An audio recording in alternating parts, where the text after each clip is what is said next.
Let's get to Mike Tirico, the host of Football Night in America and the voice of Notre Dame football. By the way, Mike was guilty of load management when he left ESPN to take an easier job at NBC, an easier schedule. Fabulous. Like, Mike got weekdays off. Like, he doesn't have to be in, Manhattan, Kansas on a Tuesday night for Kansas State against Missouri.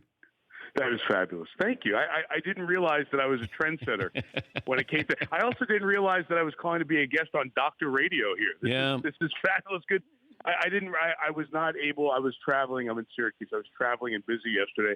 I did not realize that the update was not a good one for the kidney stone. So my apologies. Have you had them?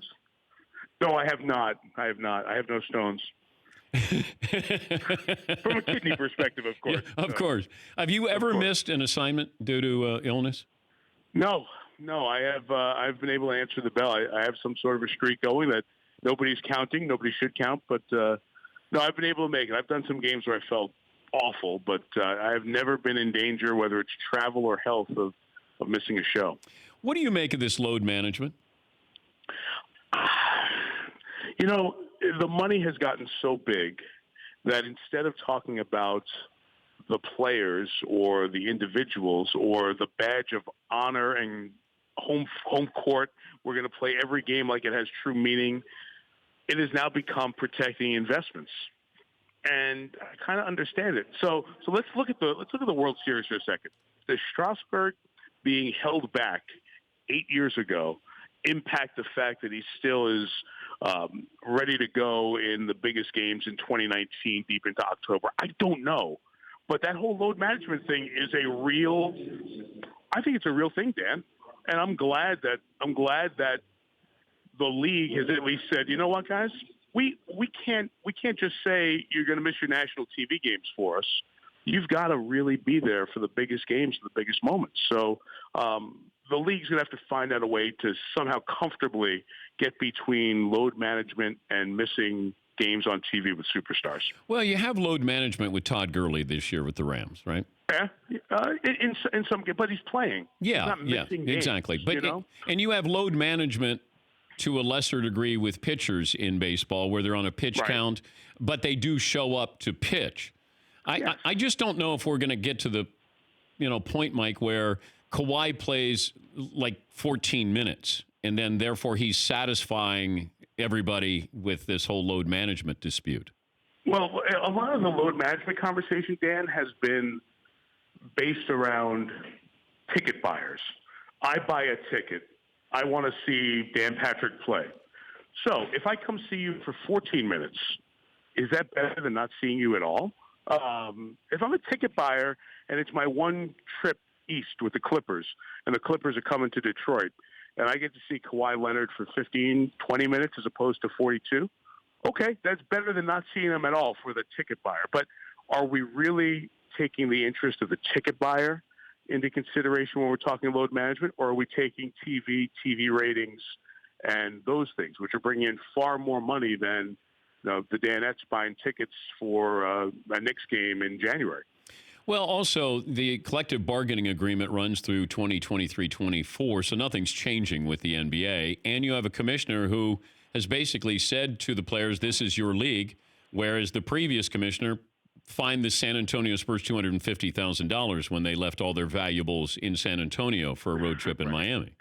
Right, but what are you going to do? Are you going to write into a new CBA, you have to play? I don't know. And then they say, hey, he's got a sore knee. But before the days of MRIs and we had injury analysts for every sport, like, oh, he's got a sore knee, he's not playing. Okay, got it. Now, why can't you say, you know what? I feel a little tweak in my Achilles. I'm going to sit out tonight. I'm not going to play the second of a back-to-back. At the end of the day, load management is the right thing to do for having your best players ready at the biggest moments of the season. The question to me has become, has your regular season become watered down, and is that the ultimate sign to the leagues that your regular seasons don't matter nearly as much as they used to? Talking to Mike Tirico, NBC Football Night in America, Notre Dame play-by-play. Tonight's game, I mentioned the Raiders' schedule, the rest of the second half of the season, Mike. I mean, it's conceivable the Raiders could end up with 9 or 10 wins this year. which no doubt. Yeah. Would that surprise you? Yeah, a little bit. I mean, it kind of reminds us, and I'll just be as transparent as possible. My fandom for the Raiders increased more than for most other teams because of my friendship with John Gruden. You work with a guy for 7 years, you certainly want to see him root. That doesn't mean you can't go on the air and be critical of things. But, I think I noticed probably pretty clearly the number of people who just cut them off the face of the earth for the Khalil Mack trade and the Amari Cooper trade. And now you look at it, I mean, here they are. Who would have thought the pick they get from the Bears might come earlier in the draft than their own pick? After the Khalil Mack trade, after that trade was made, it's like, that's the stupidest trade in the history of the league, blah, blah, blah. What an idiot. What are they doing? And now people are going, wow, that trade looks pretty good. Now, again, it's short-term answer, mid-term answer. We'll have to wait for the final analysis of that. But they have gotten young players to play.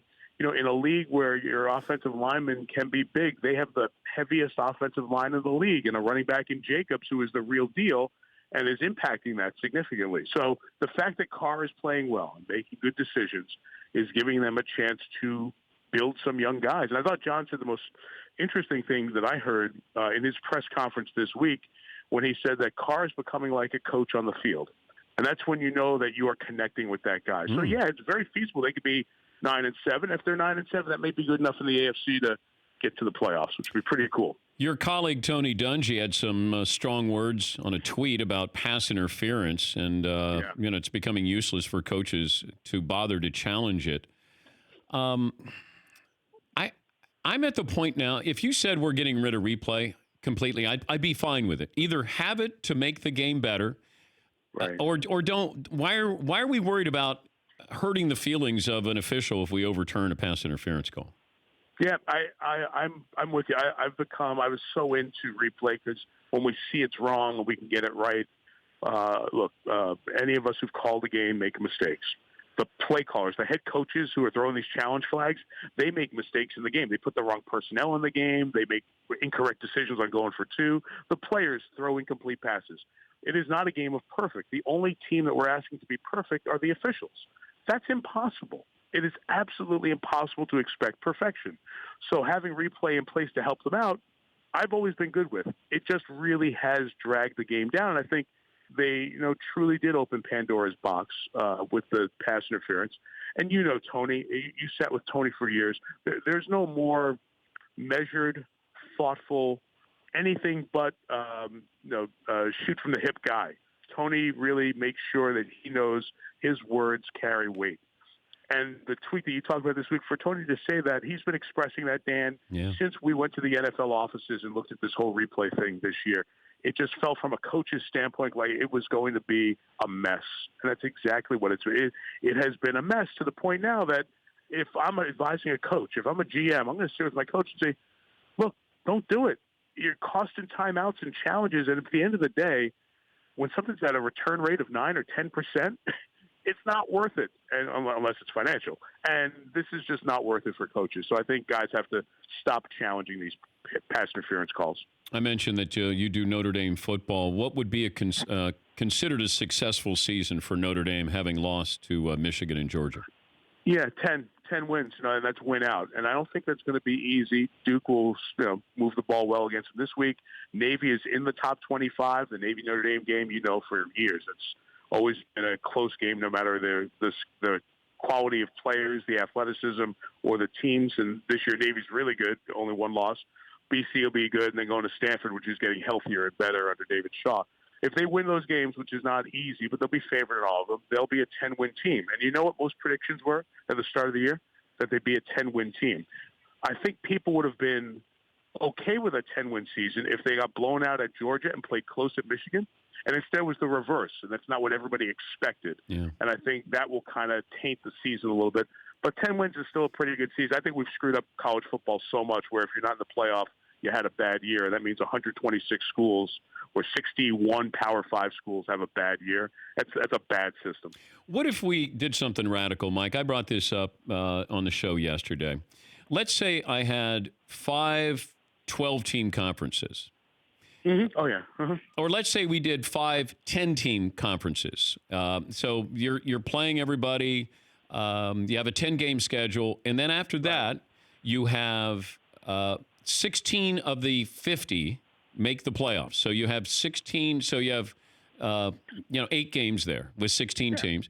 And so let's have this, the power teams move out of their conferences, and let's just treat this as it's big business. We make it a TV show. I let the networks get together and say, just like they do the NFL, you guys are going to decide who plays who, and we're going to treat this as an introductory offer to the NFL. We're going to base this off your model. Granted, more teams, but if I had 50 of the best teams, if you wanted to have relegation, you could have that.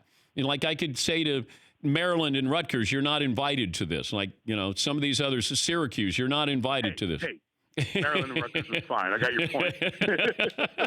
But what do you think about something as radical as that? And maybe you pay the players who are playing in the power conferences minimum wage or something, and they get to use their likeness, and you treat them a little bit more professionally than we are right now. It's all great ideas. There are 100 really, really good ideas. There's not one drop of leadership and vision to take those ideas to market. And that's the problem right now. Okay. Let me just back up to a bigger point, Dan, in all of this. And there are so many different, and Harbaugh's plan of 13 teams in the playoff, that was interesting too. There's a whole bunch of stuff they go, yeah, that could work. Where is college football within the mission of universities and colleges around the country? Now, I know we've jumped the shark. We're way past with money and everything else. But at the end of the day, football at Michigan has to in some way connect with what the president at University of Michigan is doing. And same thing at Syracuse and at Notre Dame and at USC and all these schools around the country. It can't be a regional chapter of a semi-pro league. So the leadership has to get a system where you're paying players for their name, likeness, and image, and anything else that goes with it. You have to balance all of that stuff. But until any of that happens, and it's not happening at the NCAA level, I don't see any of these ideas. Now, maybe there'll be somebody who'll say, okay, we'll break out the playoff contract to go from 4 to 8. But it's just not on the horizon. The sport is so lacking of leadership right now, and it's just creating bigger problems. And look, this name, likeness, and image thing, my thought is all this legislation in each state, it might lead us quicker to the Power 5 schools breaking off to a separate set of rules. Because are you going to have Dayton football have the same name, likeness, and image rules as Alabama? It doesn't make sense, but that's the way. Wait, Mike, you just took a shot at Dayton because I took a shot at Syracuse? No, I'm just trying to use a local tie for you just to say the money won't be there for the Dayton football players as it would for the Alabama football players. So why should they be? Well, no, but they're not Division One. Dayton's not Division One. And by the way, Dayton is 5-3 this year. I won't bring up Syracuse's record. We're a 3-win team at the moment. That's okay. But they're NCAA rules for name, likeness, and image. So how can you do at the FCS level the same thing that you want to do at Notre Dame? It's just a different subset. The fact that FBS schools play FCS schools and it counts is like the Twins playing a AAA team and the games count. It's not disrespecting FCS.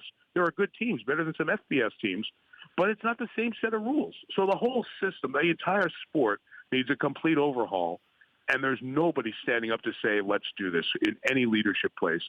And that's why this is just going to be one more Band-Aid on top of another Band-Aid. And we're not going to a good place. And now state legislatures are involved, and then the federal government will get involved, and then I wish you well. What do you have Sunday night? Cowboys and Vikings. Ooh. Yeah, good game. Hey, look, every game in the NFC matters because those wild cards are going to be tight week 16 and 17. So important game both ways. But Cowboys is still like that's gold. That's TV gold, right? That's guaranteed. Over the Steelers, over the Packers. Yeah, it's still look at the Monday Night Football rating. I think Monday night had its best audience of the year, and they were playing the Giants. But it's just a Cowboy factor. There's still magic of seeing Jerry after a touchdown or a turnover, and Dak and Amari, and their soap operas are still level 3 soap operas, and it's Jason Garrett's in trouble. It's October. Let's settle down. They are fun. They're great for football. They're great for the sport. Always have been, and thankfully they still are. All right, I got an idea for you. Okay. This is a stat graphic. Okay. Kirk Cousins, Yeah. as the sun starts to go down, and then the change. So you have the sun going down, and then his stats come up on the screen, and then you see that he's not good when the sun goes down. Mr. TV. Hello. No load management for me, Mike. No load management for me. Even a man fighting his own stones can come up with creativity. You are one of a kind. Thank you, bud. Good to talk to you, Mikey. Same here, bud. Talk All right, to you take soon. care. That's Mike Tirico. For more Dan Patrick Show, tune into Audience Channel 239 on DirecTV. Stream for free on BR Live or download the Dan Patrick Show app.